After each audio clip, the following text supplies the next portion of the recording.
Hello, everybody. You're listening to Average Discussion. Today is February 14th, also known as Valentine's Day. I hope everybody's day is full of love, chocolate, desire, and all types of romantic things. Okay, all joking aside, hey, thank you. Welcome to Average Discussion. Again, today is Wednesday, February 14th, 2024. I don't really know what time it is. I turned the truck off so I could record, or what temperature it is, excuse me. The time is 9:27, if you're curious. Welcome to Valentine's Day. I hope you guys are prepared. None of that last minute gifting ideas. No, I'm just kidding. Sometimes you got to do what you got to do, and there's nothing wrong with it. I don't know if flowers are, really going to cut it for most of us. Plus, I don't know that many of our wives really appreciate flowers, or girlfriends, or partners in general, whatever you want to call them. But anyways, happy Valentine's Day to everybody. I hope that you're having a great day. Eat some chocolates that you probably shouldn't eat, but enjoy it, indulge in it, live in the moment. Me personally, I'm going to walk around with wings, and then some, like whitey tighties and sneakers. And then I'm just going to go around and shoot arrows at people all day. That's my plan for the day. I don't know what you guys have planned, but that's my big plans. But again, today is Valentine's Day. I was thinking about doing an episode directed towards that, but I'm sure there's probably a plethora of podcasts doing that. So I'm just going to do what I normally do. And we're just going to cover some topics. But I do want to get into something based off of one that I found, which I do think is going to be relatively interesting. So, but for right now, let's just kind of get into some of the articles I came across today. So obviously, like, if you follow my social media pages, I posted some pictures about Chinese immigration in particular. Right now, obviously, like, immigration at the border is a big deal right now on the political spectrum. Actually, it's been a big deal for several years now, but currently right now, it's really a big deal. And I've always kind of been on the fence, no pun intended, about the border issue, right? Because part of me is like, we should take pride in the fact that people want to be here, right? And I've always kind of felt that, yes, ideally we would want like the best of the best people coming, right? But that's not really realistic. I have to kind of check myself on that thought process from time to time. But at the same time, when it happens in waves, it's highly unsustainable, right? And I think that's kind of what we're experiencing, right? Is the amount of it that's happening, especially illegally, like unplanned, right? I think it's causing problems, and maybe not necessarily here where I live in in Utah, up near Salt Lake City, maybe not up here, right? But I can understand that, in places closer to the border in location, I could see that being a problem. Excuse me, guys. I'm on my second cup of coffee because I got to get some stuff for work. So I had one cup of coffee, second one, and it's kind of not going down like it should. But anyways, it made me think about this idea of, refugees as a weapon. And it is, historically, it has been something that has been done. So like the Wikipedia definition of it is, refugees as weapons is a term used to describe a hostile government organizing or threatening to organize a sudden influx of refugees into another country or political entity with the intent of causing political disturbances in that entity. Now, I don't know that necessarily pertains to what we deal with generally at our southern border in particular, right? But then I came across this article on CBS News. It's from February 4th, 2024, and it says, Chinese migrants are the fastest growing group crossing from Mexico into U.S. at southern border. Now, the reason that that's interesting to me is because in a roundabout way, like, we can't really just send them back. You know what I'm saying? So, data from the Immigration and Customs Enforcement, there are at least 36,000 Chinese who have been ordered by the U.S. courts to leave the country. However, China is notorious for not taking back its citizens, and the U.S. can't force China to accept them. So they end up in this limbo. And I'm curious if, that's something that's well known. And so they're just showing up. So, like, what are we supposed to do? Right? Like, okay, well, we can't send them back home. We could be barbaric and just toss them in the ocean, I guess, but that's gonna backfire on us, right? So it's like it's kind of one of those situations like, well, shit, man, like, what the fuck do we do, right? And I think the leading argument would probably be like, well, lock up the border so they can't even get in, and that would probably be effective. I'm not gonna lie, that would probably be effective to at least reduce the numbers, because people are innovative. They're gonna find ways here, right? But yeah, that's absolutely true. That would work in that situation, to at least reduce the numbers. But again, it's still kind of the same problem, right? Like, what do we do? So I get that being an immediate response to try to control it, right? Get it under control. But the bottom line is we're still going to have to figure out some long-term plan, because yes, we might reduce those numbers, but it's still going to happen. And yes, smaller numbers are easier to manage. I get all that. So I'm not saying that it's a bad idea. A lot of countries in the world don't have open borders. That's an argument that you can kind of go both ways on, in my opinion. I get the utopian idea of open borders and how that could translate to a better world, but I also get the realistic version of that, right? Where it's like, you can't just have an influx of people that are going to just come and take advantage of the system that you've created in the country that you live in and that you participate in, right? It's just detrimental to it. So I get both sides of it. I don't have a better solution. I'm not going to sit here and pretend like I do. Okay. But what I do know is that just simply, locking it down, building fences, walls, whatever you want to call it, yes, that's going to have an immediate effect, but long term, it's still going to be a problem. It'll be less of a problem for sure. I mean, 36,000 will probably be reduced 75%, I'd imagine, right? But they're still going to find their way here, and it's still going to be a problem of, we can't do anything with these people. We can't send them back. So what do we do? Do we integrate them into our country? Do we find another country to ship them to? Like, what do we do? And that's why I say we need long-term solutions that I don't have. I mean, honestly, I think Ukraine could take them. Send them to Ukraine. Like, they need people. They need people to fight, right?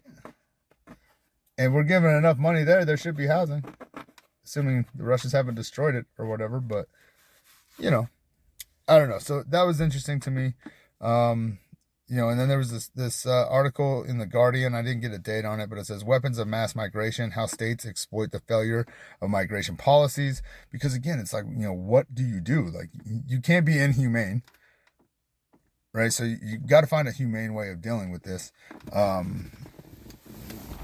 at the same time, like, we also can't sustain it. So, it's going to cut on either side of it, and I don't know. It's not unique. I shouldn't say it's unique, but it's an interesting issue.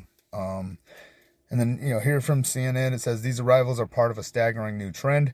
In the first 11 months of 2023, more than 31,000 Chinese citizens were picked up by law enforcement crossing illegally into U.S. from Mexico, government data shows, compared with an average of roughly 1,500 per year over preceding decades. So clearly they're taking advantage of the situation. And I hate to get super conspiracy on it, but there's a lot of political figures that the border is their claim to fame. And, it's just interesting to me that as we start drawing near re-election stuff, that these numbers tend to increase at the area. Timing is coincidental. I've said it 100,000 times probably at this point. Probably not 100,000, but I've said it a lot. And the timing of it is always interesting to me, and here we have these articles. This was January 8th, so this was, a little over a month ago. And then obviously they had the other article that I read you, which was like a week or so ago. So it's just interesting to me, the timing of all these things. And maybe it's the tinfoil hat in me, but I just can't I can't look at these objectively and assume that there's no connection to our shitty politics system that we have here. But either way, it's problematic, and we definitely need a solution, because it is, in a way, it is military warfare. Maybe not with armed soldiers, but if you can change the demographic of a place that's going to be more sympathetic to an outside force, it makes it hard to defend that. It's probably what happened in Rome, in my opinion. But I mean, they say, obviously, like they say, it was from within. But I wonder how much of that kind of went into play, right? You had all these different cultures, all these different backgrounds, and you kind of lumped them into the same thing. And then when these outside entities started, ruffling feathers, the nationals or the locals or whatever you want to call them, they were a little bit more sympathetic to it because their heritage was from there, right? Because people always, it's strange. Like, people say they come here because the places that they lived in were so terrible, but yet at the same time they're absolutely proud of where they came from, and to the point where they're flying flags and stuff like that of other nations. And not that I really care about that, but it's an interesting perspective, right? It's like, you're telling me that this was so bad that you had to leave those things. You had to come here to have a better life because it was so bad there, but yet you're so proud of it. And I understand heritage and family lineage and all that stuff, but I don't feel like that's what they're talking about, right? And so, yeah, I don't know. It can definitely be looked at as an invasion of sorts. And so, in my opinion, it is something to be concerned about. But let's see. Apparently, also according to CNN, this is an older article. I saw it on Facebook with this science page, and I thought it was new, so I looked it up. It's not apparently new, but back in 2023, October 30th, so not that long ago, Earth's core is leaking, scientists say. So apparently they found that the Earth's core is leaking helium-3, helium-2? Maybe 3, I can't remember. But either way, they said that it's leaking this form of helium. But don't be concerned, because it's not new. Okay, so it's not like a change, like suddenly the Earth just started spewing out helium. Apparently it's been doing it for quite some time. We just finally were able to recognize it. So, yeah, I don't. It just makes me wonder. Like, we're so confident in the things we know that the amount of things that we don't know, I think, just shine light on how confident we shouldn't be. And that's the pursuit of science, right? To continue to investigate, continue to learn. So I'm not knocking those people by any means. Please don't take it that way. All I'm saying is that we tend to walk around with a chip on our shoulder, like we've got this figured out. And I would argue we don't. So, some local news here to the Salt Lake City area. So there was a teacher. Hold on. Oh no, I'm sorry. An education board member who made a comment about a basketball player on a girls' high school basketball team. And basically, if I understand it correctly, basically what she said is there's no way that's a girl. And it turns out that she was absolutely wrong. That it was a girl. And so there was this big uproar about the way that she called this girl out, right? And so now she's being disciplined. Well, they're deciding on whether they're going to discipline her. Obviously, she's going to get disciplined because that's the world that we live in. We have freedom of speech, but with a caution of what you say, right? Because yes, you're free to say whatever you want with consequence. Which, I mean, I guess it's just different consequences, right? Like, I used to be able to walk around and say a lot of things, but if I said it to the wrong person, they might want to punch me in the face. And now it's just, if you say the wrong thing, you lose your fucking career. So, hard to say. It was a dumb thing for the lady to say.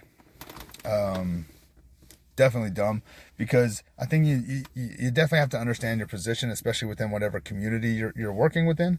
That would be like me going and working with the high school basketball team, and then making a public comment about one of the players, or staff members or another student in the school that was derogatory or demeaning, right? Like, of course I'm going to lose my spot.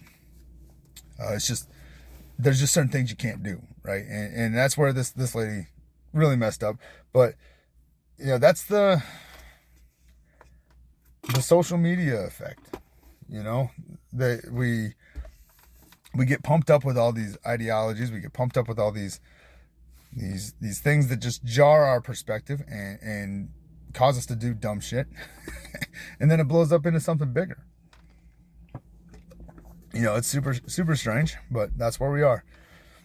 So apparently, in some entertainment news, Taylor Swift got Kanye West kicked out of the Super Bowl, apparently. So clearly she's unable to shake it off. It's still a problem. But so if you care about that, I find it kind of funny. I really, when I heard about this, I was like, yeah, but I could also see Kanye getting Kanye kicked out of the Super Bowl. But apparently, some people are saying that it was him, or her, excuse me, that got him kicked out. And, that's some real power right there, because they're both stars. So that's some real power. So if you care about that, there's some bad blood there. Nothing was shaken off. Let's see. In some sci-fi tech news, right, there's a solar EV. Never needs to be plugged in and never recharged. Right? It's solar powered. It's kind of a cool looking car. I found it on Fox News. It's kind of cool. I don't know how effective it is for a family. It looks like it's maybe a 2-seater at best. It's got a cool little trunk thing. You remember those? They're like trike bikes, like motorcycles. But it's the 2 wheels on the front with the one in the back. That's pretty much what it looks like with a cab assembly. Yeah, so I don't know. It looks kind of cool. Like I said, I didn't really see any specs on it or anything, but that's probably the future. And I don't know how well that's gonna work. With all the smog in the air, I don't know how good of a charge you're gonna get, but. Again, and I also don't see it being very effective for a family. But if I lived local and, it was suitable, I'd probably just drive one. It wouldn't bother me. It's pretty cool looking. Looks like it should fly, but have you ever thought about that, by the way? Because you remember, like, you see all those memes, like, they told us we'd have flying cars in the future, and then it's just like, Siri, change my butt plug color to blue, right? So I've really thought about the whole flying cars thing. I really have. And here's why I don't see that ever being a thing, nor should it ever be a thing, unless it's completely autonomous. Meaning that you eliminate the human factor entirely. Because look how much traffic we have now. Look how many problems we have as a result of traffic, right? And people, they can't drive, right? They get nervous, or maybe they make dumb ideas. They get distracted. Whatever the case is, we have accidents all the time. So if you don't remove the human factor from the flying car thing, you're just going to have cars like just falling out of the sky all the time. Just fender, it turns into a fender bender because there's a traffic jam in the flight lane. And the next thing you know, they have a fucking seizure or something, and the car falls to the ground, takes out a neighborhood. Blows it up. Who knows? Right? So it's just not realistic to think that we should just, I mean, think about some of the people you work with, go to school with, whatever the case is. And I want you to do yourself a favor. Look at the dumbest person you work with. Look at him right now. Do it right now. And then ask yourself, should this person be flying? And if you can't say yes, then I think you understand what I'm talking about, right? Just imagine like thousands, millions of those people just behind the wheel of a freaking flying car. I mean, I've said it in much older podcasts, right? But I've said it before. Like, it's insane to me that at the age of 16, at least in this country, as far as I know, every state, it could be changed in other states. I don't really know. But as far as I know, 16 in this country, You can literally operate the most dangerous machine that man has ever created in terms of the amount of people that have died utilizing it. I mean, think about that for a second. And you're going to give people, like, just go fly around. So yeah, flying cars, I don't think are ever going to be a thing, nor should they be a thing, unless, like I said, they're completely autonomous. Like, eliminate the entire human factor. Like, you get in, you plug in your destination, and it does the rest. You don't touch a fucking thing. I don't want there to be any manual overrides. Like, actually, that's not true. I want a manual override because I want to do some, like, Fifth Element stuff and, like, crash into everything. Fifth Element's an awesome movie, by the way. But I think that demonstrates what that movie demonstrates what I'm talking about. Like, he's just running into all these buildings. The structural damage, just it was like it's like Marvel movies. They saved the girl, but the entire city's destroyed. So I don't know, but it's a cool looking thing. Apparently, never needs to be plugged in. That's about as efficient as it can get, right? I remember they were trying this when I was younger. Obviously, technology is a lot better now, so maybe it's a lot better, more efficient. I don't really know. It's going to cause problems, because everybody's anti any kind of progress. And we can't be okay with 15% progress. We want 100% or nothing. So who knows? Because even if you don't have to charge this thing, they're gonna be like, well, you got rubber tires on that thing.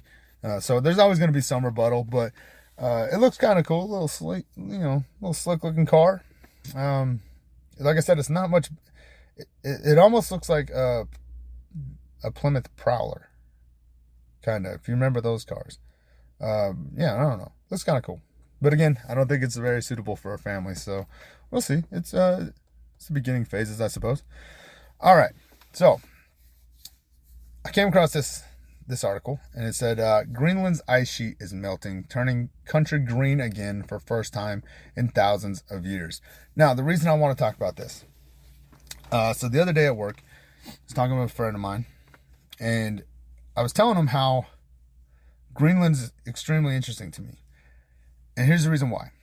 Okay, so this is going to be a little bit what if, far out there left lane. So if you're not interested in that stuff, hey, thanks for listening. It's been a great day. We'll catch you next time, right? But here's where I'm at with it, okay? So I follow and I look into a lot of weird things in terms of just hypothetical situations, somewhat conspiracy related stuff, right? And one of the big things that I've seen a lot of recently is this idea and concept of these ancient civilizations in Antarctica, okay? Now, here's the thing. It's not that I don't think that that's possible, because it's very possible that it hasn't always been an ice sheet down there, right? So I could definitely see there being some remnants of something, okay? So I'm not dismissing that, okay? But here's the thing that's really interesting to me.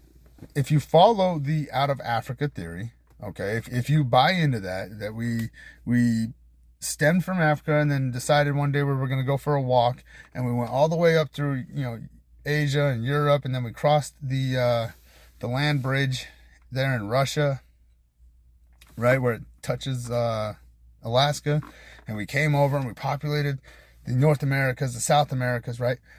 And then that's where you get to your closest point to where you could get to Antarctica. Now that's not to say that you couldn't go there via ship, okay? But if we're talking about migration patterns and this walking journey that we supposedly did, right? It makes more sense to me that we would have been in Greenland, right? Because they would have just kept going across that northern hemisphere, right?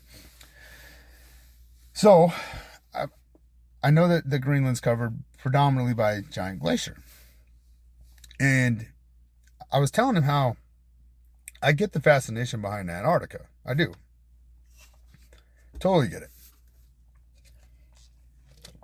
What I don't understand is why nobody's really talking about Greenland possibly having these things. Because it's covered under ice just like Antarctica. Maybe not as thick, but it's still pretty thick, right? I find it far more likely that if you're going to find remnants of an ancient civilization, you're probably going to find more evidence of it, at least in Greenland. Because to me, it just seems like it would be a little bit easier to get to than Antarctica if you're talking about the the migration pattern, right? So And it's funny that we were literally having that conversation, and here it is. I find this article, this weird synchronicity thing. I find this article that was published yesterday at about 5 p.m. about, the ice melting. So obviously they're focusing more on the water levels that could change as a result of this ice melting, right? But it's just the timing of it is extremely coincidental to me. The question is, why is Iceland green and Greenland icy, right? Well, maybe a thing of the past. Greenland is in fact turning green. Besides the vast decreased ice cover by 11,083 square miles, we find doubling in total area coverage of vegetation and quadrupling in wetlands coverage. So it is melting. It is melting. And I think the unique thing about Greenland versus Antarctica is that people do live there. The current population as of 2023 of Greenland is 56,643. Now, to put that in perspective for myself, and if you live near me, that's less people than inhabit the county that I live in here in Utah. So, pretty interesting there. But check this out. The Bourne, like Jason Bourne. Oh my God, it's Jason Bourne. Journal of Archaeology. Greenland glacial ice melting reveals evidence of ancient civilization that thrived long before prehistory, science says. Now, before I get into this, let's get into some specifics about Greenland currently, okay? So the population, like I said, was about 56,000 people. Let's see. It is a sovereign state of Denmark. Let's see. Official language is Greenlandic, and there's a word underneath it in parentheses that I'm not going to try to say. Ethnic groups, it's 89.5% Inuit, 7.5% Danish, 1.1% other Nordic, 1.9% others. The dominant religion is Christianity. Developed government within a parliamentary constitutional monarchy. Okay. Total area is 2,166,086 square kilometers, or kilometers squared. Highest elevation point is 12,100 feet, or 3,700 meters. The dominant religion, obviously, like I said, is Christianity, and the sect that is most dominant is Evangelical Lutheranism as the official religion. It is followed by nearly 2/3 of the population. About 1/3 of Greenlanders follow other forms of Christianity. Traditional beliefs, including shamanism, are still practiced by a small minority. Now, back to the Jason Bourne article.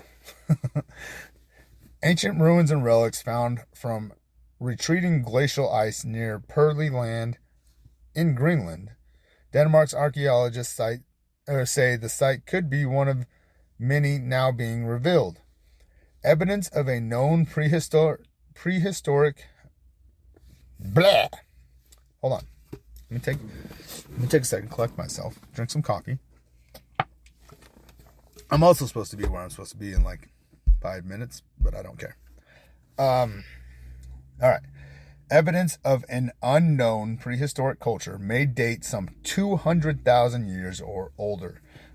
Strange unidentified monuments were found at the site during exploration.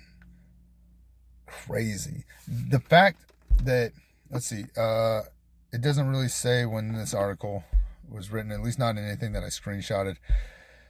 But again, the synchronicity of the fact that I was literally just talking about this. I mean, this is literally like the ultimate glitch in the Matrix, right? Because I was serious. I was like, I've seen countless YouTube videos. I've seen very educated people talking about the whole Antarctica thing, right? And then there's obviously like the way out in left field, theories, right? But it's been a thing, and if you follow that community at all, it's been a big part of it. I mean, Ancient Aliens is always talking about it, but nobody freaking really talks about Greenland. And if we're gonna buy into the migration theory, Greenland makes way more sense to me to house potential ancient cultures that are frozen under the ice than Antarctica does. That's just my opinion, based off of that theory, right? It also would make more sense because we know that in modern times that we have been able to document that people were going there via ship, right? So long before documented things of going to Antarctica that we know of, at least that I know of, right? So to me, it just makes so much more logical sense that if you're going to find things under the ice, it's going to be in Greenland more than Antarctica, because the likelihood of people going there would have been far greater. Excuse me. And so, like, the weird synchronicity on this, it's just like I really believe that if we could vacuum the sands in the Sahara, we'd probably find all kinds of shit, man. Like, the historical treasures that are probably underneath all that sand, it's probably astounding. It's probably astounding, because especially since they say I can't remember if it was a 20,000 year cycle or what it was. I can't remember, but basically the Sahara's on like this cycle where it rotates from a sandy desert to a vast grassland. So, there's so many things that could potentially be underneath that, and I have no idea how you would even try to pinpoint finding where they might be, to start excavating stuff. But if we could just get a big shot back and just, I think we'd find so much cool stuff. And I think that Greenland is probably the same way underneath all that ice, because it just makes more sense that we would have people there, right? In our migration history, way more sense than it does Antarctica, in my opinion.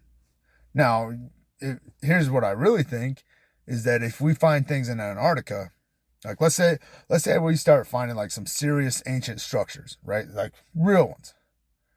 How much of that do you think is related to modern times that were just undocumented in the sense of like the last 10,000 years, okay? Or, in my opinion, what if, and this is a big what if, guys, and I know this, okay? But they taught us about Pangea, right? When all the continents were together, and then obviously like all the tectonic plates shifted and everything came across or moved into places that we're familiar with today, and they're constantly moving just at a slow rate of speed. And this happened over a dramatic time frame. But what if it didn't happen as slowly as they think that it did?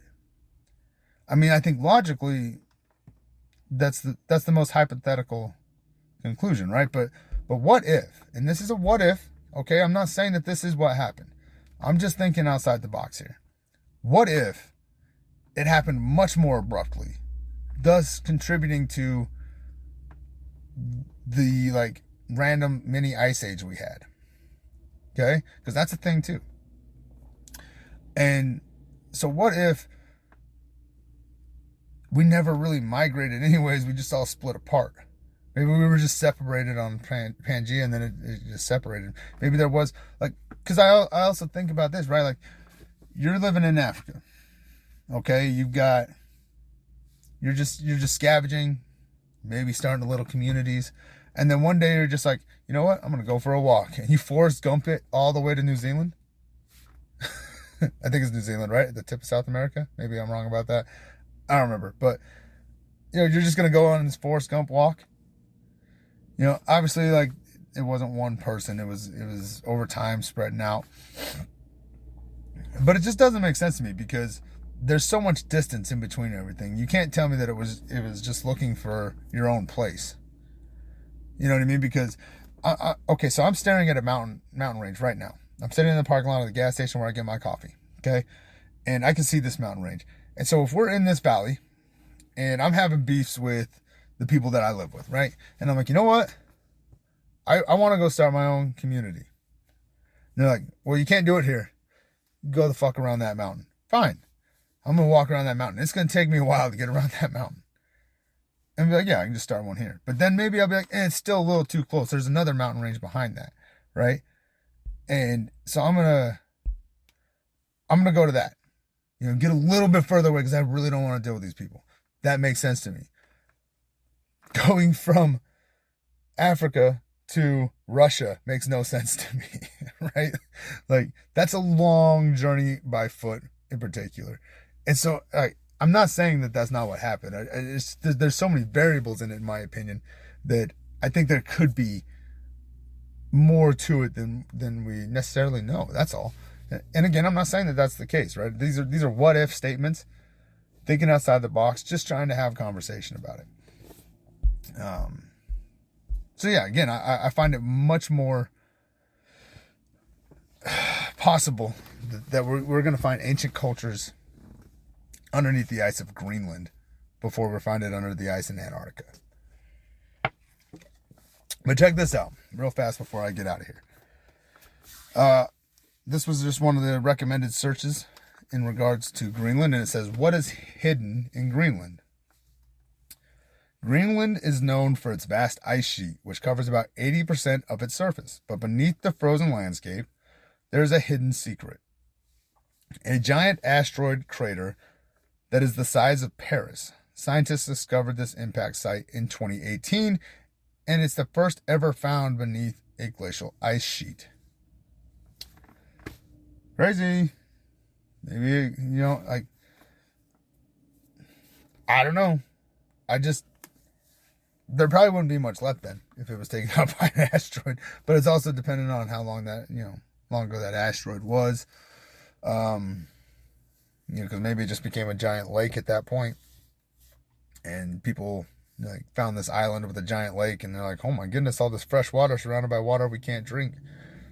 God's be great, right? But either way, that's just kind of where my thought process was.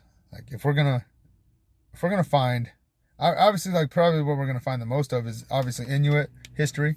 We know that the Scandinavians or Vikings or whatever you want to call them, right? Nords, whatever. We know that they went there, that they were unsuccessful in maintaining colonies there for quite some time. So you'll probably find a lot of remnants of that. But I'm saying, like, if we're going to look at like super, super pre-civilization as we know it today, or as documented today, cultures that could have possibly been there and just disappeared, I think we're going to find more of that in Greenland than we are in Antarctica. So maybe I'll get more into that. I'll do some research, but I do got to go get this stuff for my job. It's supposed to be there at 10, but it's 10:03. They'll be all right. It's literally 5 minutes away from where I'm at right now. So, no big deal, but let me know what you guys think, and what do you know? Like, what have maybe you researched this stuff. Maybe you've heard some stuff. Maybe you remember something from high school, that you learned or kind of stuck with you, or college or whatever, or elementary school, or maybe you didn't go to school and, you just found out about Greenland on a map. And you didn't even know that it was called a map. You thought it was called a PAM because you were reading backwards. I don't know. Who knows? Maybe you know something that I don't know. You probably know a lot of things that I don't know. So reach out to me. Let me know what you think. I'm curious to know.